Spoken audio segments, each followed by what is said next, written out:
Welcome to Rakesh teaching centre में आपका स्वागत है। आपको ये केमिस्ट्री का दूसरा लेक्चर है। इसके पहले लेक्चर में आपको हम बताए थे कि रासायनिक अभिक्रिया किसे कहते हैं, अभिकारक किसे कहते हैं, प्रतिफल किसे कहते हैं और रासायनिक समीकरण किसे कहते हैं। इस सभी चीज़ों के बारे में आपको हम इसके पहले वाला वीडियो में देखे हैं। अगर आप नहीं देखे हैं तो जा करके डिस्क्रिप्शन में आपका लिंक दिया गया है, वहाँ पर जा करके आप वीडियो को देख लीजिए और नोट बनाते जाइए। अगर आपको कोई दिक्कत हो तो आपको मोबाइल नंबर भी दिए थे, मोबाइल नंबर से आप जानकारी ले सकते हैं। और अगर आप पीडीएफ लेना चाहते हैं तो आप पीडीएफ फ्री में आपको मिलेगा। सिर्फ कॉन्टैक्ट नंबर कीजिए और व्हाट्सएप कीजिए, आपको पीडीएफ फ्री में मिलेगा।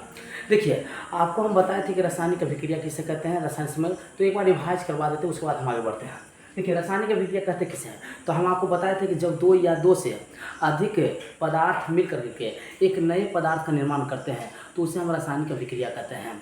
लेकिन हम बताए थे कि रासायनिक अभिक्रिया में जो होते हैं, रासायनिक अभिक्रिया जो जैसे अभिकारक और प्रतिफल, तो अभिकारक किसे कहते हैं, तो हम बताए थे आपको कि रासायनिक अभिक्रिया में भाग लेने वाले, तो रासायनिक अभिक्रिया में भाग लेने वाले पदार्थ को क्या कहते हैं, अभिकारक कहते हैं। लेकिन अभिकारक के फलस्वरूप नए पदार्थ का निर्माण होता है, उसे हम प्रतिफल कहते हैं। तो ये पूरी तरह से आपको जानकारी मिल गया होगा। उसके बाद हम समीकरण के बारे में बताए थे। समीकरण किसे कहते हैं, रासायनिक समीकरण। तो समीकरण तो आपको बताए थे कि जब अभिकारक और प्रतिफल को संकेत एवं सूत्र की सहायता से लिखा जाता है तो उसे हम बोलते हैं, क्या कहते हैं, उसे हम बोलते हैं रासायनिक समीकरण कहते हैं। और रासायनिक समीकरण दो प्रकार के होते हैं, आपको बताए थे। एक होता है संतुलित रासायनिक समीकरण, एक होता है असंतुलित रासायनिक समीकरण होता है। तो संतुलित रासायनिक समीकरण किसे कहते हैं, तो हम आपको बताए थे कि संतुलित समीकरण में क्या होता है कि जब मतलब अभिकारक और प्रतिफल के दोनों ओर प्रत्येक तत्वों की परमाणु संख्या अगर समान है तो उसे हम बोलते हैं, क्या बोलते हैं, उसे हम बोलते हैं संतुलित रासायनिक समीकरण। अगर प्रत्येक तत्वों का, अगर अभिकारक और प्रतिफल कि प्रत्येक तत्वों की परमाणु संख्या अगर समान नहीं है तो उसे हम असंतुलित रासायनिक समीकरण कहते हैं। और असंतुलित रासायनिक समीकरण को क्या कहते हैं, कंकाली समीकरण भी कहते हैं। हम इतना पूरा हम पढ़ चुके हैं। इसके बाद देखिए अब इसके बारे में जो बताएंगे, जैसे रासायनिक जो आप बताने वाले आगे हैं, थोड़ा सा वीडियो को देखना है ध्यान से हुआ, क्योंकि आगे बहुत सारा चीज़ बताएंगे, स्किप नहीं करना है। और हम गारंटी देते हैं कि अब की बार 90% पार।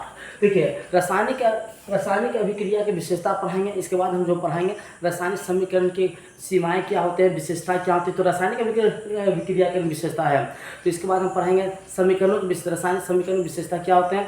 और इसके बाद जो हम पढ़ेंगे कि रासायनिक अभिक्रिया की सीमाएँ क्या है, त्रुटि क्या है, क्या चाहिए, उस सब के बारे में हम इसमें पढ़ेंगे।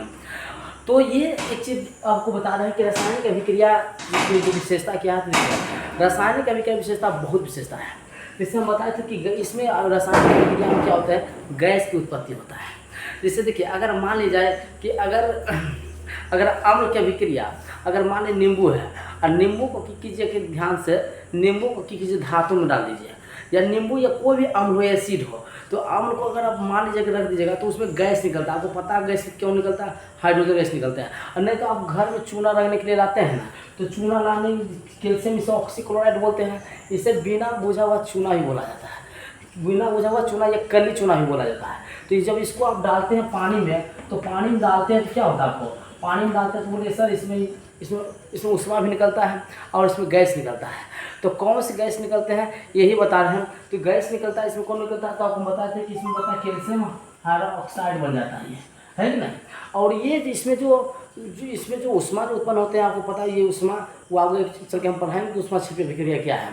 पहले देखिए, इसमें कोई भी रासायनिक अभिक्रिया हो तो उसमें गैस की उत्पत्ति की जानकारी हमें देता है, उसमें गैस निकलता है। जैसे आम की अभिक्रिया अगर हम करवा देंगे धातु से तो उसमें क्या होता है, हमको गैस का निर्माण हो जाता है। तो यही हम समझना कि हमें रासायनिक अभिक्रिया विशेषता ये होता है कि जब रासायनिक अभिक्रिया होते हैं तो ये गैस की उत्पत्ति करती है। पहला विशेषता आप नोट करते जाइएगा। तो दूसरा विशेषता है अवक्षेपण का निर्माण। अब सोचिए अवक्षेपण क्या है, अवक्षेपण कहते किसे हैं। तो देखिए, अवक्षेप कैसे कहते हैं, देखिए बताते हैं। कोई जैसे रासायनिक अभिक्रिया होता है तो कुछ विलयन क्या होता है ना कि ठोस के रूप में परिवर्तित हो जाते हैं। विलयन में क्या होता है, ठोस के रूप में पृथक हो जाते हैं। इसी को बोलते हैं, क्या बोलते हैं, इसे बोलते हैं अवक्षेपण का बनना। अवक्षेप का बनना कहते हैं। अवक्षेप बनना आपको समझ में आ गया होगा। जैसे देखिए, तो रासायनिक अभिक्रिया जब होते हैं तो अवक्षेप का निर्माण होते हैं। आपको जैसे पता है जैसे सोडियम क्लोराइड को जब सिल्वर नाइट्रेट के बिल्ली में डाला जाता है तो यहाँ जो होता है सोडियम नाइट्रेट का जो सोडियम क्लोराइड का जो होता है अवक्षेप का निर्माण हो जाता है।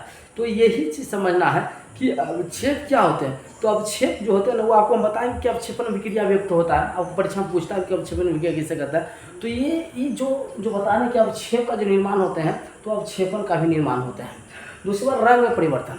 देखिए रासायनिक अभिक्रिया में रंग परिवर्तन, जैसे पोटेशियम परमैंगनेट है वो देखिए क्या होता है कि वो बैंगनी रंग का होता है।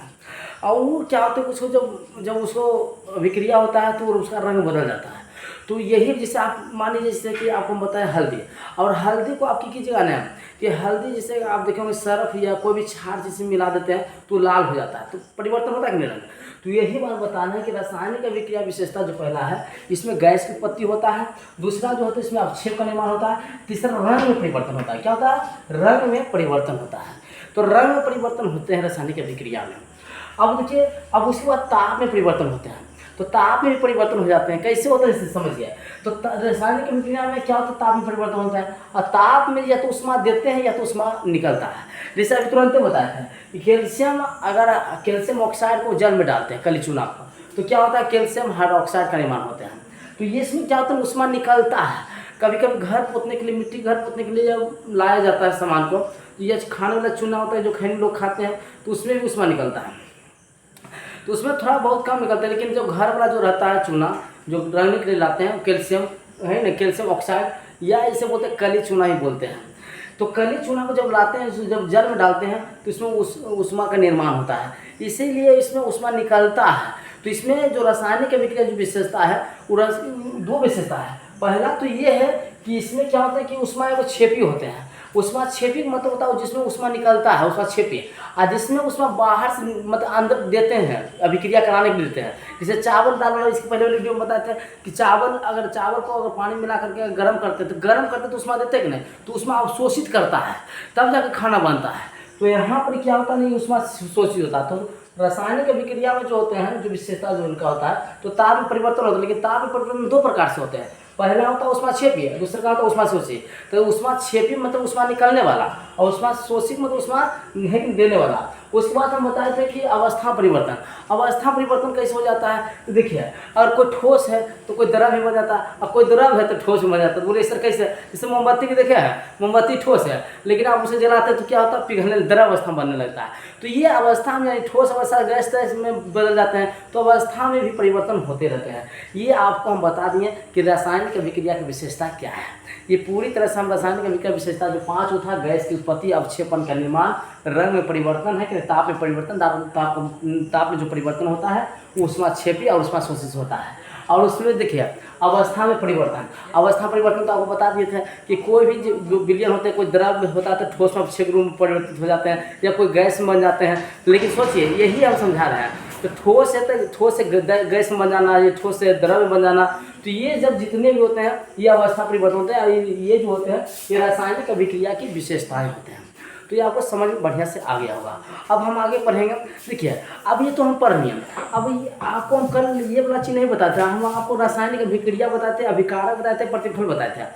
अभी जो बताने वाले आगे वाला वीडियो में तो आगे जो हम पढ़ा रहे हैं, ये मैं आपको जो बताएंगे वो आपका देखिए हम यहाँ पर हेडिंग दे दिए हैं, रासायनिक समीकरण का लिखने का नियम। देखिए वहाँ पर हम बताए थे, थोड़ा सा आप जाकर वीडियो देखें, लेकिन वहाँ पर मतलब कि पूरी तरह से अगर नहीं समझे हैं तो यहाँ पर समझ सकते हैं। तो रासायनिक समीकरण का लिखने का नियम क्या है? तो हम आपको बताए थे कि रासायनिक अभिक्रिया में जो भाग लेता है उसे अभिकारक कहते हैं। तो अभिकारक क्या होता है देखिएगा ध्यान से, अभिकारक जो होते हैं वो अभिकारक तो अभिकारकों को है कि ना, और प्रतिफल को तो अभिकारक और प्रतिफल को क्या होते हैं कि अगर अभिकारक और प्रतिफल को लिखिएगा तो उसके बीच में धन का निर्माण यानी कि धनात्मक प्लस मतलब चिन्ह दिया जाता है।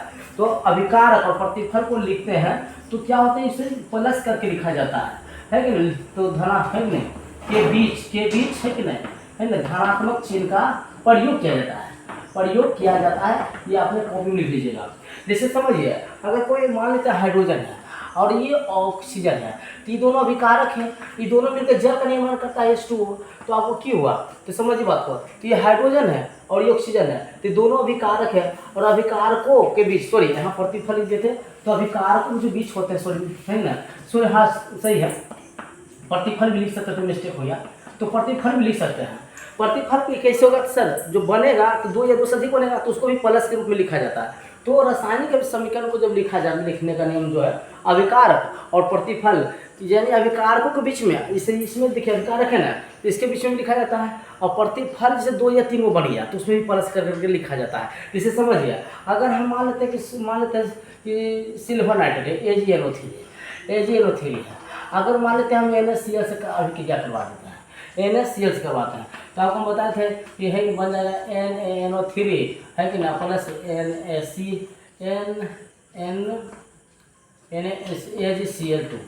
AgCl2 बन जाएगा। तो यही हम बता रहे हैं, तो जितने भी चीज़ समझाते हैं, तो यहाँ पर देखिए प्रतिफल है, तो ये दोनों प्रतिफल का निर्माण हुआ, तो दोनों के बीच प्लस का निर्माण होता है। तो ये बात याद रखना कि रासायनिक समीकरण जो लिखने का नियम है, अभिकारकों के बीच धनात्मक चिन्ह लिख करके मतलब दर्शाया जाता है, और प्रतिफल भी 2 या 2 से बन गया तो उसे भी धनात्मक चिन्ह के द्वारा ही लिखा जाता है। तो पहला बात ये हो गया। दूसरा का जो बात ये है, समझने वाली बात है कि अभिक्रिया जब हो रहा है तो उसकी जो चिन्ह जो निर्माण होते हैं, पहले देखिए तीर का निशान के द्वारा लिखा जाता है कि अभिक्रिया किस दिशा में हो रहा है।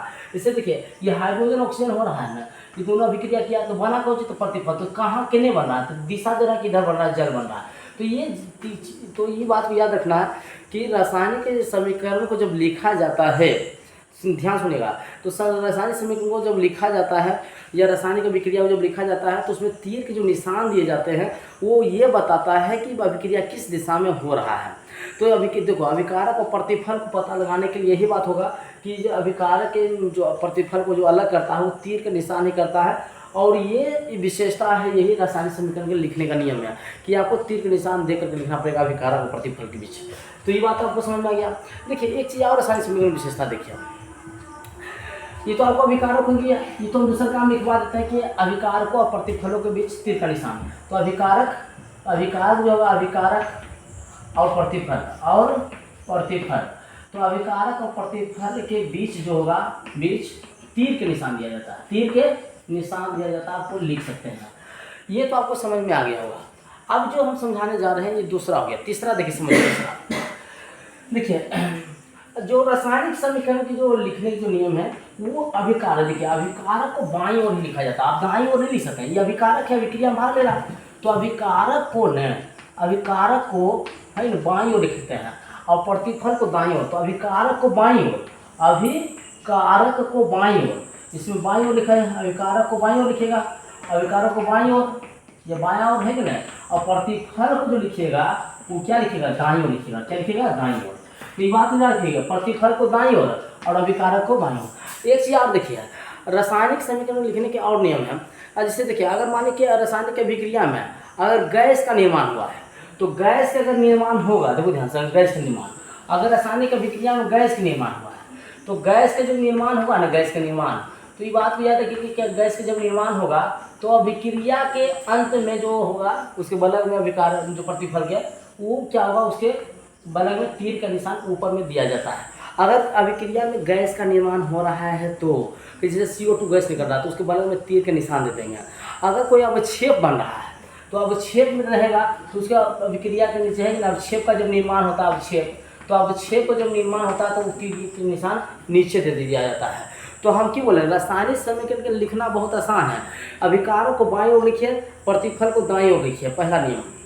दूसरा क्या बताते हैं, अभिकारकों के बीच प्लस का निर्माण दिया जाता है, और प्रतिफल 2 या 2 से अधिक रहता है उसमें भी धनात्मक चिन्ह दिया जाता है। और अभिक्रिया के बीच में जो होता है, जैसे कि अभिकारक और प्रतिफल को जो अलग करता है वो तीर के निशान द्वारा अलग होता है। ये आपको समझ में आ गया, ये तो आपको समझ में आ गया। उसके बाद हम आपको बताए थे कि गैस के निर्माण होगा तो जो तीर का निशान होता है तो वो ऊपर दे दीजिएगा। अगर मान लीजिए अवक्षेप का निर्माण हो रहा है तो तीर का निशान नीचे दे दिया जाता है। तो ये अगर मान लो ऊष्माक्षेपी है, सुनिए ध्यान से, अगर कोई अभिक्रिया में ऊष्मा निकल रहा है तो ऊष्मा निकलेगा नहीं, तो उसमें ऊष्मा प्लस लिख दिया जाता, धनात्मक, यानी ऊष्मा निकल रहा है तो प्लस में बगल में लिख देंगे, अभिक्रिया के बगल में ऊष्मा निकल रहा है। अगर मान लीजिए कि ऊष्मा शोषी मतलब अवशोषण हो रहा है तो प्लस में ऊष्मा लिख देंगे, तो कोई दिक्कत नहीं। अगर गर्म करेंगे तो यह उत्प्रेरक डालेंगे या आप कोई भी ताप में परिवर्तन करेंगे तो समीकरण की यानी तीर के निशान जो दिया जाता है ना कारक के बीच में, तो उसमें डेल्टा का निशान या आप जो भी करते हैं उत्प्रेरक डालते हैं, सब चीज़ आपको लिखना पड़ेगा किसकी उपस्थिति में अभिक्रिया करवाते हैं। तो ये सब चीज़ आपको रासायनिक मतलब समीकरण को लिखने का ये नियम होता है। आपको पूरी तरह से समझ में आ गया। देखिए पूछेगा, देखिए पूछता तो परीक्षा में नहीं हुआ, हम जवाब बहुत स्पष्ट बोलते हैं, ये परीक्षा में पूछता नहीं, लेकिन जानकारी होना बहुत जरूरी है। देखिए हम इसके पहले में आपको रासायनिक अभिक्रिया बताए थे कि विशेषता क्या था। आप जो अभी बता रहे हैं वो जो बता रहे हैं रासायनिक समीकरण लिखा कैसे जाता था। अभिकारक को बाईं और प्रतिफल को दाईं और अभिकारक को बीच में धनायन और प्रतिफलों के बीच में जो बनेगा उसको भी धनायन के रूप में लिखा जाता है, लेकिन दोनों के बीच में जो तीर के निशान हो तो वो अलग करता है अभिक्रिया किस दिशा में हो रहा है। तो ये आपको पूरा चीज़ हम बता दिए। उसके बाद हम बताएं कि गैस का निर्माण होगा तो तीर के निशान ऊपर दे देना है, प्रतिफल अवक्षेप का निर्माण होगा तो हम नीचे देंगे। इससे समझिए अगर मान लीजिए कोई गैस का निर्माण हो रहा है तो जिससे मान लेते कि हम मान लेते कुछ अभिक्रिया करवाते हैं HCl और अभिक्रिया करवाते हैं सोडियम से, तो इसमें अभिक्रिया करवाएंगे तो बनेगा NaCl। तो NaCl बनेगा प्लस में बन जाएगा H2 गैस। तो गैस बना ना, तो गैस के देखिए गैस बना तो गैस के है बगल में हम तीर के निशान देंगे, ये हो गया गैस। तो गैस जब भी बनेगा ना रासायनिक अभिक्रिया में तो उसे लिखने का जो नियम है वो बगल में तीर का निशान दे देना है। और अवक्षेप का जो निर्माण होगा अवक्षेप का, तो बगल में जैसे देखिए मान लेते हैं अवक्षेप का निर्माण से NaCl plus NaCl plus AgNO3। अगर मान लीजिए ऐसा है तो ये इसमें अगर हम अभिक्रिया में लेते हैं तो NaLO3 प्लस में आपका AgCl2। तो इसमें जो आप देख रहे हैं अगर अवक्षेप का निर्माण होता है तो अवक्षेप निर्माण होगा तो नीचे लिखना है, तो ये बात को समझिएगा। तो जब ये अभिक्रिया मान लेते हैं अवक्षेप का निर्माण AgCl2 हुआ है तो उसको क्या करना है कि अभिक्रिया के मतलब कि नीचे की ओर लिख दिया जाता है। तो ये पूरी तरह से आपको समझ में आ गया होगा कि अवक्षेप होगा तो कैसे होगा। ऊष्माक्षेपी है तो कोई अगर अभिक्रिया ऊष्माक्षेपी है तो उसमें बगल में ऊष्मा लिख दिया जाता है। अब कोई ऊष्मा शोषी अभिक्रिया है तो मान लीजिए उसे बगल में क्या लिख दिया जाता है, वो मतलब उसमें माइनस में लगा दिया जाता है कि इसमें ऊष्मा खपत हो रही है। अगर परिवर्तन कर रहे हैं ताप में टेम्परेचर परिवर्तन डेल्टा लिखिए। जैसे समीकरण के बीच में इसे मान लेते कुछ लेते हैं, जैसे कैल्शियम कार्बोनेट को आप गर्म करते हैं तो गर्म करते हैं कि CaO प्लस CO2 बनता है। तो इसमें देखिए गैस बनता है तो गैस बनेगा, इसमें कार्बन डाइऑक्साइड तो ऊपर फिर निशान लिखेंगे और इसमें गर्म करेंगे तो हीट। तो समीकरण के जो मतलब कि जो तीर के निशान होते हैं वहाँ पर आप मतलब उत्प्रेरक हो गया, चाहे आप हीट करते हैं या किसी की चीज़ में करते हैं तो आपको लिखना पड़ता है। ये हो गया रासायनिक समीकरण लिखने का नियम और रासायनिक समीकरण कैसे लिखा जाता है। तो ये चीज़ आपको समझ में आना ही चाहिए। देखिए परीक्षा में आवे या ना आवे लेकिन जानकारी होना बहुत ज़रूरी होगा। तो ये आपको समझ में आ गया। अब हम आपको बताने जा रहे हैं, अब आगे देखिए हम बता रहे हैं जो नेक्स्ट टॉपिक। अभी दो टॉपिक हम बता चुके हैं। पहला बताया रासायनिक अभिक्रिया विशेषताएं, याद रखने रहना होगा, कॉपी में नोट करते जाना। अब आपको जो बताएंगे आपको वो ध्यान रखिएगा।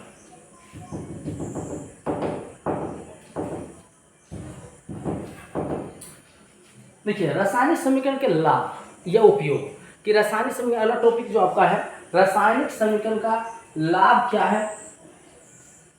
रासायनिक समीकरण का लाभ क्या होता है देखिए थोड़ा समझ लो।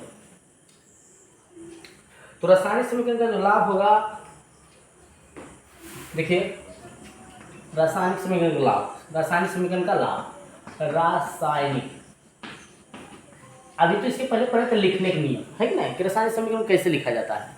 तो रासायनिक समीकरण,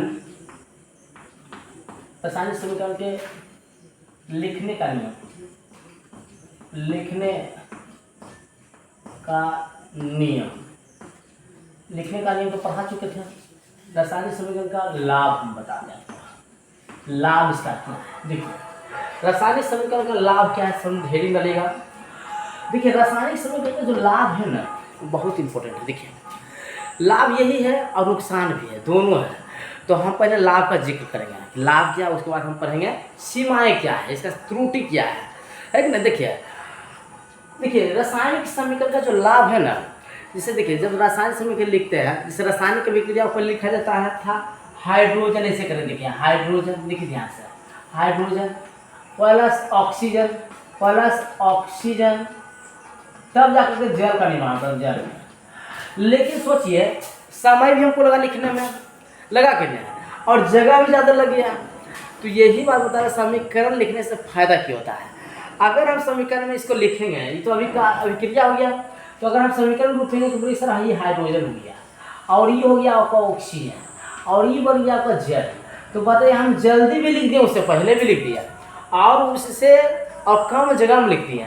तो रासायनिक समीकरण का जो लाभ होता है ना, वो आपका यह लाभ है, पहला लाभ कि इसमें समय की बचत होती है, और क्या होते हैं, कॉपी की बचत होती है, जगह की बचत होती है।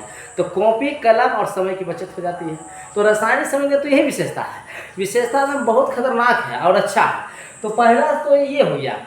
दूसरी बात क्या है ना, देखिए दूसरी बात कि रासायनिक समीकरण से हमें कि जो पता चलता है कि प्रत्येक तत्वों की परमाणु संख्या को पता चलता है। प्रत्येक तत्व परमाणु संख्या की गणना जो होता है, यानी परमाणु द्रव्यमान के परमाणु संख्या की गणना होता है, वो सटीक हो जाता है। लेकिन बताइए हाइड्रोजन ऑक्सीजन जल है, आपको पता चला कि वो हाइड्रोजन के वो अणुपरमाणु भाग लिया है, नहीं पता चला। और कितना आपको पता चल रहा है कि भाई कितना इसमें, मतलब कि इसमें परमाणु की संख्या यानी द्रव्यमान संख्या, इसको कैसे पता लगाइएगा। तो उसको इसमें क्या होता है, उसमें लिखने में नहीं बनता है। लेकिन रासायनिक समीकरण के फायदा ये होते हैं कि इसमें परमाणु की संख्या पता चला, नहीं हाइड्रोजन के 2 परमाणु, ऑक्सीजन के 2 परमाणु, एक 2 परमाणु, तो वैसे ही मतलब कि पता चल जाता है, और हमको प्रत्येक तत्व की परमाणु संख्या पता चल जाता है, जिसके कारण हमें द्रव्यमान की सटीक जानकारी मिलती है। तो पहला तो आपको हो गया समय, कॉपी की बचत हो गया, और दूसरा जो बचत हो गया वो आपका बचत जो हमको जानकारी जो मिलता है, वो जानकारी हमको मिलता है, क्या मिलता है कि हमको द्रव्यमान की जानकारी। हम यहाँ पर लिख देते हैं कि हमको समय, देखिए समय, कॉपी, कलम की बचत होती है।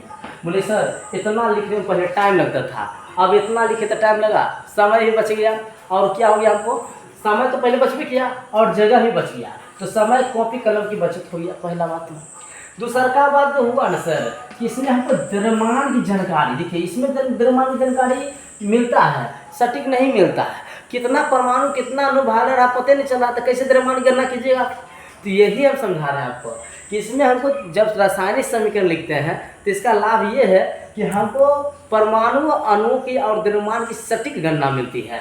तो परमाणु, अणु एवं द्रव्यमान की गणना की सटीक जानकारी मिलती है, सटीक जानकारी मिलती है,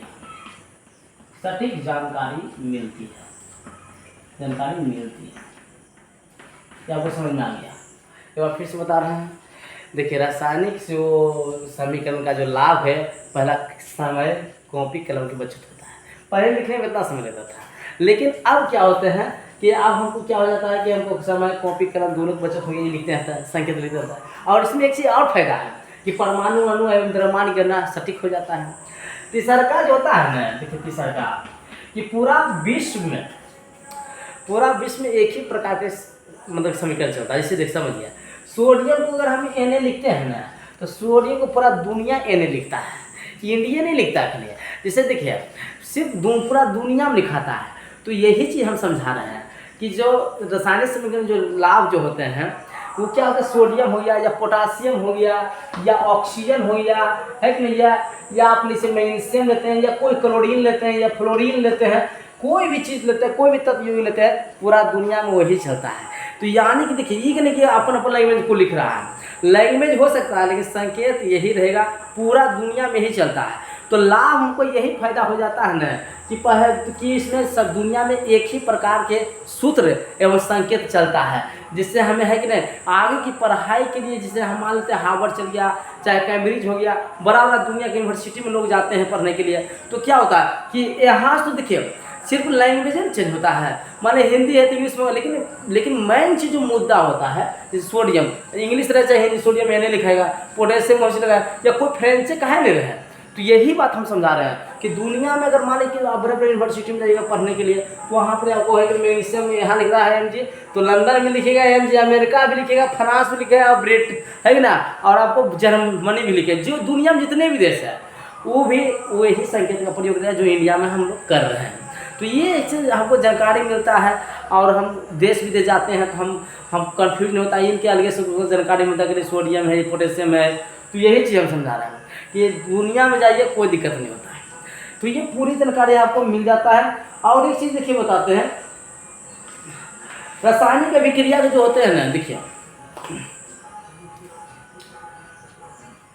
देखिए रासायनिक समीकरण विशेषताएं होते हैं, और रासायनिक समीकरण को आसानी से लिखा जाता है। आपको पूरा जानकारी मिल गया है। अब हम जो पढ़ेंगे, इसमें जो पढ़ने वाली जो चीज़ है वो आपको पढ़ाएंगे रासायनिक समीकरण की सीमाएं, त्रुटि क्या है।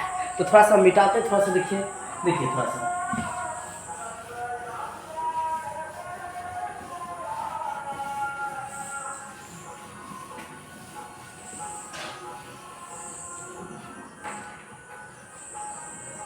देखिए रासायनिक समीकरण की सीमाएं, रासायनिक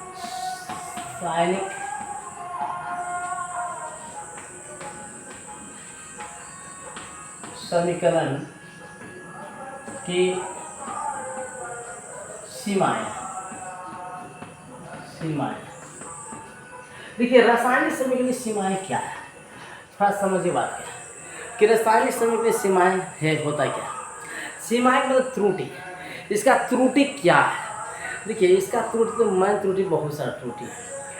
तो हम आपको बताते हैं कि ये जो होते हैं कि ये एक चीज़ जानकारी ये नहीं देता है, जैसे ये अभिक्रिया किस दिशा में हो रहा है, जैसे ताप, सांद्रण, ये सब की हमको जानकारी नहीं दे पाता है। पहला बात तो ये एकदम सटीक है कि रासायनिक समीकरण जो सीमाएं जो होती है, ये पहला जो समीकरण की सीमाएं जो होती है कि जो सीमाएं त्रुटि है, ये हमें अभिक्रिया की दिशा के बारे में नहीं बताता है कि अभिक्रिया किस दिशा में सांद्रण हो गया या ताप हो गया। तो इस सब की जानकारी हमें ये नहीं दे पाता है। दूसरी बात ये है, देखो